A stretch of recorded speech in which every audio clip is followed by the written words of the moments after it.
Marwadi university మంచి భవిష్యత్తు కోసం తెలుగు విద్యార్థులు ఇష్టపడే యూనివర్సిటీ. కాల్ 9059052378 9059052379.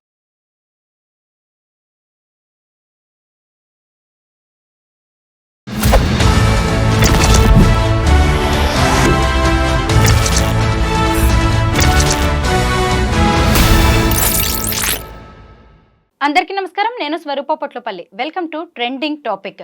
ప్రస్తుత పరిస్థితుల్లో తెలంగాణ రాష్ట్రాన్ని T20 మోడల్ అని, దేశానికే రోల్ మోడల్ అని సీఎం రేవంత్ రెడ్డి ఢిల్లీలో జరిగిన ఓ కాన్క్లేవ్లో వ్యాఖ్యానించారు. ప్రస్తుతం నాతో పాటు మాజీ మంత్రి, బీఆర్ఎస్ సీనియర్ నాయకులు పొన్నాల లక్ష్మయ్య గారు ఉన్నారు. సార్తో మాట్లాడి ఈ విషయాలకి సంబంధించి అనేక విషయాలు తెలుసుకుందాం. సార్ నమస్తే. నమస్కారం. మీరు చూశారు కదా ఢిల్లీలో జరిగిన కాన్ఫరెన్స్ని, కాన్క్లేవ్ని మీరు కూడా ఫాలో అయ్యుండి ఉంటారు. సీఎం రేవంత్ రెడ్డి వ్యాఖ్యల మీద మీ అభిప్రాయం ఏంటి సార్? దేశానికే రోల్ మోడల్ తమ ప్రభుత్వ పాలన అని ఆయన చెబుతున్నారు.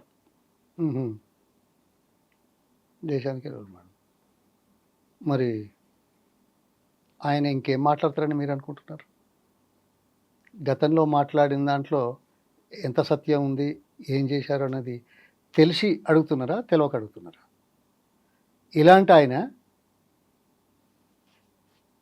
ఎన్నికల ముందు, ఎన్నికల తర్వాత, ప్రభుత్వంలోకి వచ్చినాక జరుగుతున్న విషయాల మీద చూసిన తర్వాత దేశానికి రోల్ మోడల్ అని మాట్లాడితే వస్తుంది అని తెలుసు. జనరల్గా ఒక ముఖ్యమంత్రి స్థాయిలో ఏం మాట్లాడినా వస్తుంది. అది ఎందుకు మాట్లాడతారు అనేది విశ్లేషించాల్సిన అవసరం మనది. ఎట్లా అమ్మా, ఎన్నికల ముందు అదే బ్యారేజ్ ఉంది కదా మన, ఒక బ్యారేజ్లో 86 పిల్లర్లలో 3 పిల్లర్లు నష్టమైతే, అది కూడా 25 లక్షల ప్రవాహం ఉన్నప్పుడు ఇబ్బంది కానీ పిల్లర్లు, 10 లక్షల క్యూసెక్ల ప్రవాహానికి వచ్చినప్పుడు జరిగిన నష్టంలో కుంగినట్టు జరిగితే మా 3 పిల్లలు 3 రోజులు 600 కోట్లైనా 1,00,000 కోట్లు తిన్నారని చెప్పే వాళ్ళ మాటలకు ఆయనే కాదు, ఢిల్లీ నుంచి గల్లీ దాకా, ఎన్నికల ముందు, ఎన్నికల సందర్భంగా, ఎన్నికల తర్వాత అసెంబ్లీలో మాట్లాడినటువంటి వాళ్ళు మాట్లాడిన దాంట్లో నిజమెంతో, సత్యమెంతో, వాస్తవమెంతో గుర్తించినట్టయితే ఈయన మాట్లాడే మాటలకి ఏమన్నా అర్థం ఉందా? రోల్ మోడల్ అనే దానికి తెలంగాణ అర్థం ఉందా? నమ్మగలుగుతామా? గత ప్రభుత్వంలో ఇచ్చిన సంక్షేమ కార్యక్రమం నడపట్లేదు, హామీలు ఏది మాట్లాడడం లేదు, కొత్తగా విజనరీ పథకాలు తీసుకొస్తున్నాము, దానికి డబ్బు ఎక్కడి నుంచి తెస్తామంటే లేదు. ఇటువంటి నేపథ్యంలో ఆయన మాటలకు విలువ ఎందుకు ఇవ్వాలి? అందులో ఏదైనా గతంలో చెప్పింది చేస్తున్నాడు అంటే కొంత ప్రయత్నం చేస్తున్నారనే ఆలోచన కనుక మన మనసులో వస్తే, మనకు కనపడితే, అప్పుడు ఇటువంటి మాటలకు అవునా ఏమైనా చేస్తాడేమో అనుకోవచ్చు. ఒక్క ఈ ప్రచారం, ఇలాంటి కథలు ఎట్లా ఉన్నాయో, డావోస్ పోయినాడు, ఏమొచ్చింది?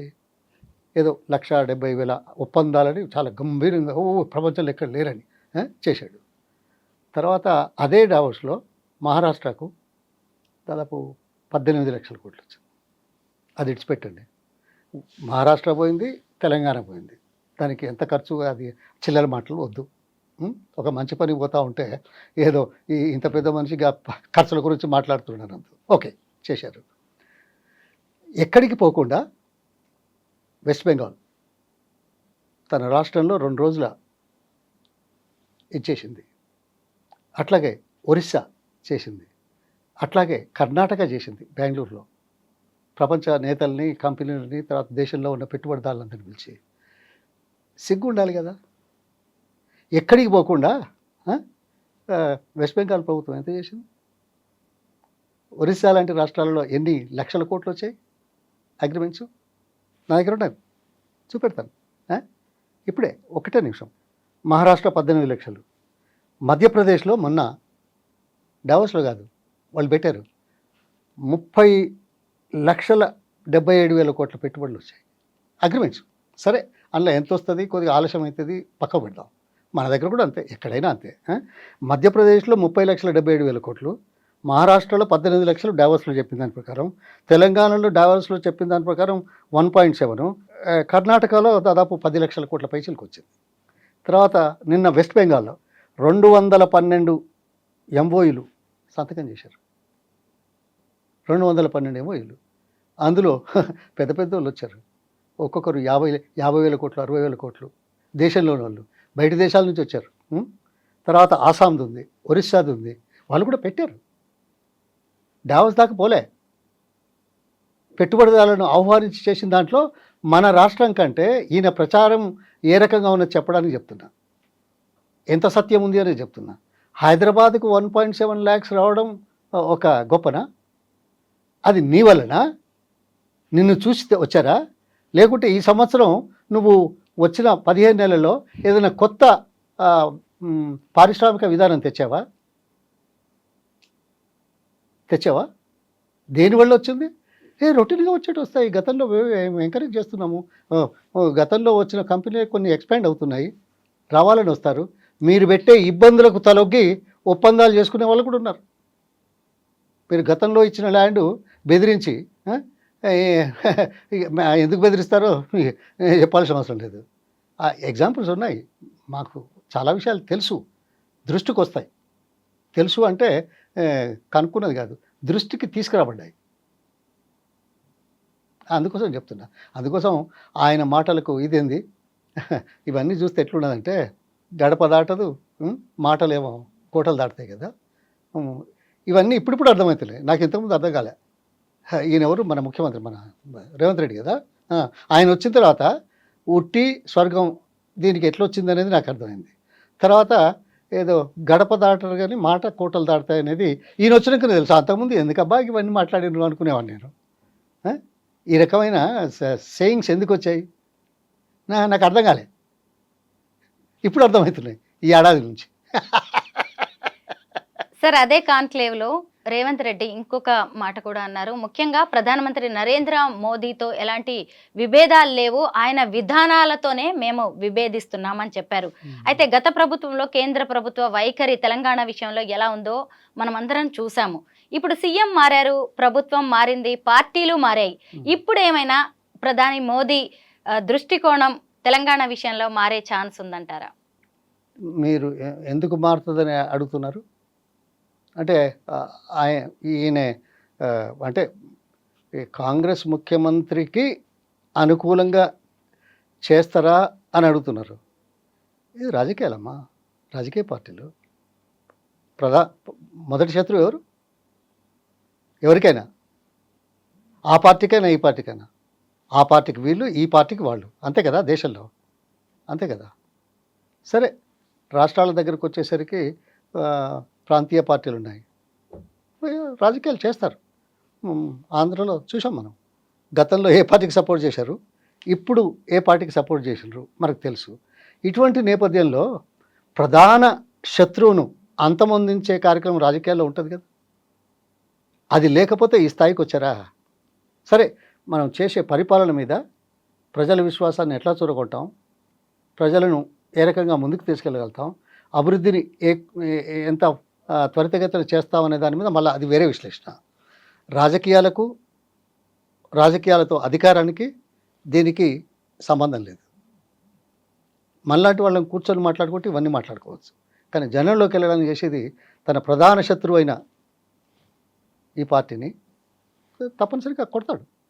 అందుకే ఇవన్నీ నడుస్తూ ఉన్నాయి. నడవలేదా? ఇప్పుడు ఆంధ్రలో అటు ఇటు, మహారాష్ట్రలో ప్రభుత్వాలు కూలగొట్టడం అయ్యో చూసాం. మిగతా చోట్ల ఇక్కడ కూడా నేనైతే ఆశ్చర్యపడను. నాకేం సమాచారం లేదు. I'm not a party to anything, any debate or discussion, but I can imagine about politics. I విశ్లేషణ చేయగలుగుతాను రాజకీయాలు. సో ఇది ఏదో మీదికి ఆయన బడే బాయ్ అని అనడు, తర్వాత ఏదో ఇది పెట్టుకున్నాడు, ఆయన ఇట్లా అనడు, ఇవన్నీ నాటకాలతో అవుతుందా రాజకీయాలు? కేంద్ర మంత్రి బండి సంజయ్ కూడా ఈ మధ్య కొన్ని కామెంట్స్ చేశారు సార్. ముఖ్యంగా ఏంటంటే ఈ కాంగ్రెస్ ప్రభుత్వం 5-6 నెలల్లో పడిపోతుంది, ఇక రాబోయేది మా ప్రభుత్వమే అని. అంటే ఏంటి, తెలంగాణ మీద బీజేపీ ప్రత్యేక ఫోకస్ పెట్టిందంటారా? ఓకే, కాదు, ప్రభుత్వం పడిపోతుందనే దాంట్లో వాస్తవం ఉంటుందని నేను ఊహిస్తున్నాను. నా మాట పర్ఫెక్ట్గా వినండి. ఊహిస్తున్నాను. ఊహ కారణం ప్రస్తుత రాజకీయ పరిస్థితులు దేశంలో. కూలగొడతారు.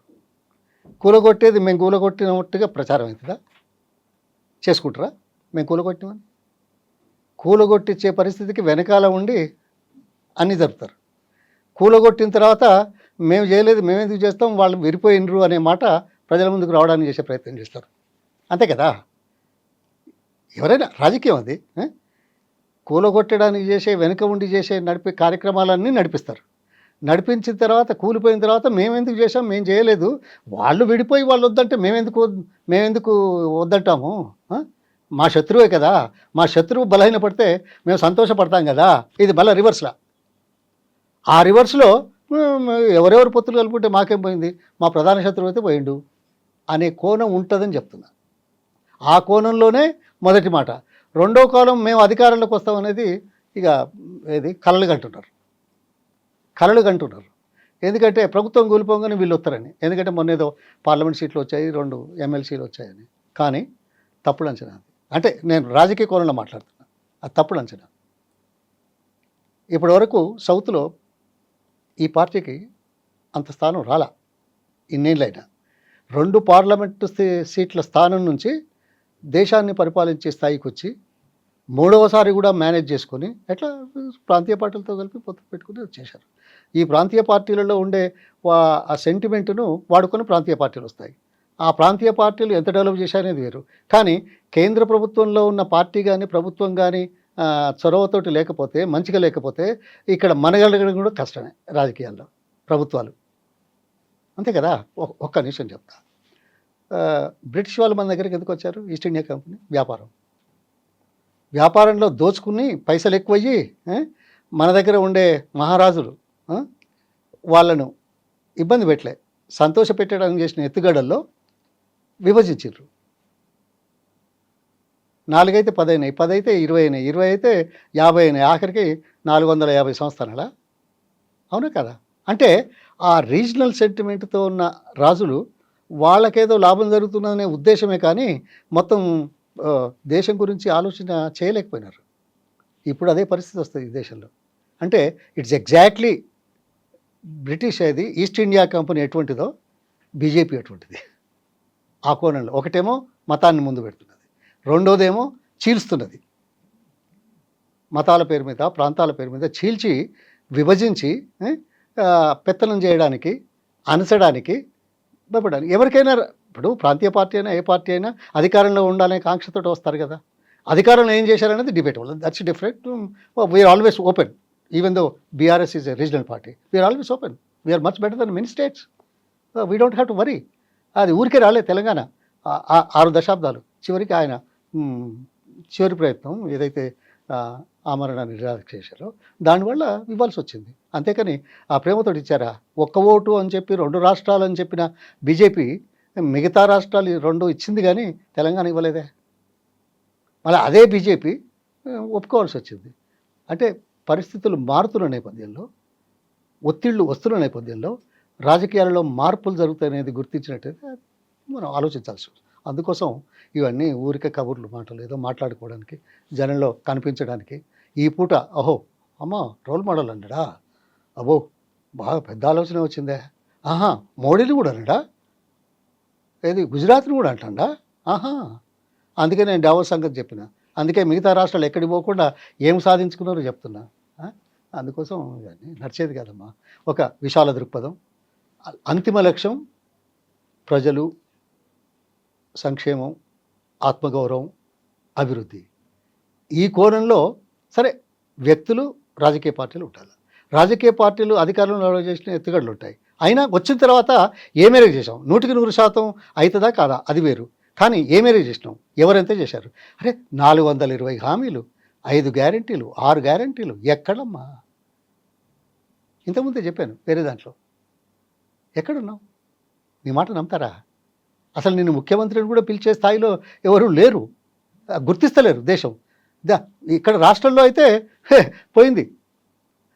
స్వాతంత్రం వచ్చిన తర్వాత ఇంత తక్కువ సమయంలో దిగజారిన ప్రభుత్వం, మద్దతు కోల్పోయిన ప్రభుత్వం ఇదొక్కటే ప్రభుత్వం, అది రేవంత్ రెడ్డి గారు ముఖ్యమంత్రి. కిషన్ రెడ్డి కేంద్ర ప్రభుత్వం నుంచి నిధులు రాకుండా తెలంగాణ అభివృద్ధిని అడ్డుకుంటున్నారు, సైంధవుడు లాగా ఆయన తయారయ్యాడు అంటూ రేవంత్ రెడ్డి కామెంట్స్ చేశారు సార్. ఈ మధ్య కాలంలో చూసినప్పుడు తెలంగాణలో కాంగ్రెస్ అలాగే బీజేపీ అనే రెండు జాతీయ పార్టీలు మాత్రమే ఉన్నాయి అన్నట్టుగా ఒక సంకేతాలు ఇచ్చే ప్రయత్నం అయితే జరుగుతోంది. ఎందుకంటే ఒకరినొకరు టార్గెట్ చేసుకోవడం, కౌంటర్స్ ఇవ్వడం అనేది వాళ్ళ మధ్య ఎక్కువగా జరుగుతోంది. మరి మధ్యలో మీ పార్టీ పరిస్థితి ఏంటి? బాగున్నారు. ఏదో ఆయన వీయన అన్నాడని, ఈయన ఆయన అన్నాడని, ఇవన్నీ కథలు. ఏదో ఈ టైంకి ఏదో ప్రచారం కోసం చేసే మాటలు. ఆయన అడ్డుకుంటున్నాడు అనేది ఇవ్వాలంటున్నా, అడ్డుకున్నా అడ్డుకోకున్నా ప్రధాన శత్రువు ప్రభుత్వంలో కేంద్రంలో ఉన్న నీ ప్రధాన శత్రువు అనుకున్నాం మాట సాయం చేస్తుందని ఎట్లా అనుకుంటావు? ఇది రాజకీయాలే కదా. నువ్వు అనుకుంటే బుద్ధి తక్కువే కదా, జ్ఞానరహితమే కదా, లేకుంటే జనానికి చెప్పడం కోసం మాట్లాడే కదా. అవునా కదా? ఇప్పుడు రీఆర్గనైజేషన్ బిల్లో ఉన్నది ఏది రాలేదు ఇప్పటివరకు. ఇప్పుడు బీజేపీ 11 సంవత్సరాలు అవి రాజకీయాలు చేస్తున్నారు. రాజకీయాలు వద్దని కోరుకుంటున్నాం.